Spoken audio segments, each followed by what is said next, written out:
முதல் மொழியாம் எங்கள் மூதாட்டி அவ்வை வளர்த்த செம்மொழியாம் எம் தாய் தமிழ் மொழிக்கும் அவையினருக்கும் என் முதற்கண் வணக்கத்தை சமர்ப்பித்துக் கொள்கிறேன்.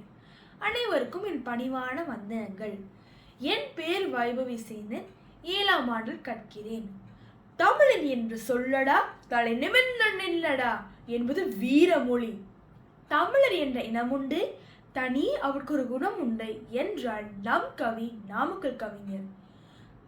தொன்று தொட்டு எமக்கும் எம் பண்பாட்டிற்கும் எம் தாய்மொழிக்கும் உள்ள அழகியலும் பெருமையையும் அளப்பெரியது. உலகில் எந்த இனத்திற்கும் கிடைத்திராத வாழ்வியலை எமக்கும் என் மூதாதையருக்கும் கற்றுக் கொடுத்தது தமிழரின் கலாச்சாரமும் பண்பாடும் என்றால் மிக இல்லை.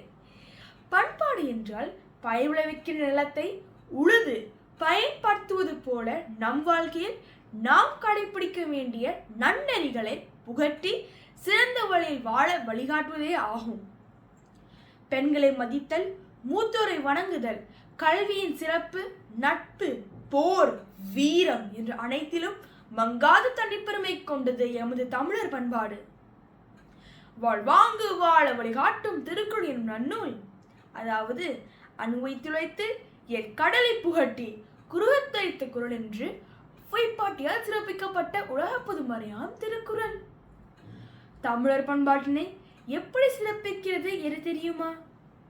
இருந்தோம்பி இல் வாழ்வதெல்லாம் விருந்தோம்பி வேளாண்மை செய்தல் பொருட்டு என்றும், உடுக்கை இழந்தவன் கை போல ஆங்கே இடுக்கண் களைவதாம் நட்பு என்றும், என் நன்றி கொன்றார்க்கும் உய்வுண்டாம் உய்விலை செய் நன்றி கொன்ற மகற்கு என்று அடுக்கிக் கொண்டே போகலாம். மனிதர்கள் மட்டுமல்ல, மற்ற உயிரினங்களையும் நேசிக்க வேண்டும் என்று முல்லைக்கு தேர் கொடுத்த பாரிவேந்தனும் மயிலுக்கு போர்வை கொடுத்த பேகனும் உணர்த்துகிறார்கள். இல்லறத்தின் தலையாய கடமைகளில் ஒன்று விருந்தோம்பல். விருந்தினரை இன்முகத்துடன் வரவேற்று அன்பாக பேசி அவர்கள் முகம் வாடாது உபசரிப்பதே எமது அறநெறியும் பண்பாடும் ஆகும். கொடுப்பதிலும் பெறுவதிலும் மட்டும் பண்பாட்டை காட்டுடன் தமிழர் வீரம் அவர்களுடன் கூடவே பயணித்தது என்று சான்று பகிர்கிறது புறநானூறு. எதிரி நாட்டோடு போடும்போது வீரத்தையும் இரக்கத்தையும் கடைபிடித்தார்கள் மன்னர்கள். சீரிப்பாயும் காளியையும் சினங்கொண்ட சிங்கத்தையும் எதிர்த்து நின்று போடுவதும், எவரேனும் அவற்றை அழிக்க நினைத்தால் எதிர்த்து நின்று போடுவதுமே தமிழரின் வீரப்பண்பாடு சொல்லிக் கொடுக்கிறது.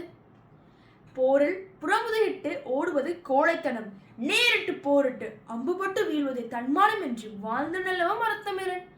இது அல்லவா தன்மன தமிழரின் பண்பு. தீதும் நன்று பிறத்தரவார என்றான் பூங்குணனார். நம்முடைய செயல்களுக்கு நாமே பொறுப்பு, மற்றவர்கள் அல்ல. நாம் விதைப்பதே முளைக்கும், அன்றி வேறொன்றல்ல. எண்ணமே வாழ்க்கை, நாம் நினைப்பதே நடக்கும். இதுவே வாழ்வியல யதார்த்தம். இதனை போதித்தது எமது பண்பாடு. மொழியால் ஒன்றுபட்டு இன்று யாது மூரை யாவரும் கீழே என்று வாழ்கிறோமே, இதனை போதித்தது பண்பாடன்றி வேற என்ன? இந்த சமுத்திரத்தின் நெத்திலத்தின் மகளான நான் இந்த பண்பாட்டினை பற்றி பேசுவதற்கு வாய்ப்பளித்தது யாது முறை யாவரும் கீழ் என்று பண்பாடுதானே. மறுக்க முடியுமா? பிறப்பு முதல் இறப்பு வரை, உண்ணும் உணவு முதல் உடுத்தும் உடை வரை எமது வாழ்வியலில் பின்னி பிணைந்தது தமிழரின் பண்பாடு. இனி எத்தனை காலங்கள் எடுத்தாலும் தமிழரின் பண்பாடு தலை தூங்கும், தலை நிமிர்ந்து நிற்கும், நலனி போற்றும். வாழ்க தமிழ், வளர்க தமிழ் என்று தமிழன்னையன் தாழ்பணிந்து எனது உரையை முடித்துக் கொள்கிறேன். நன்றி, வணக்கம்.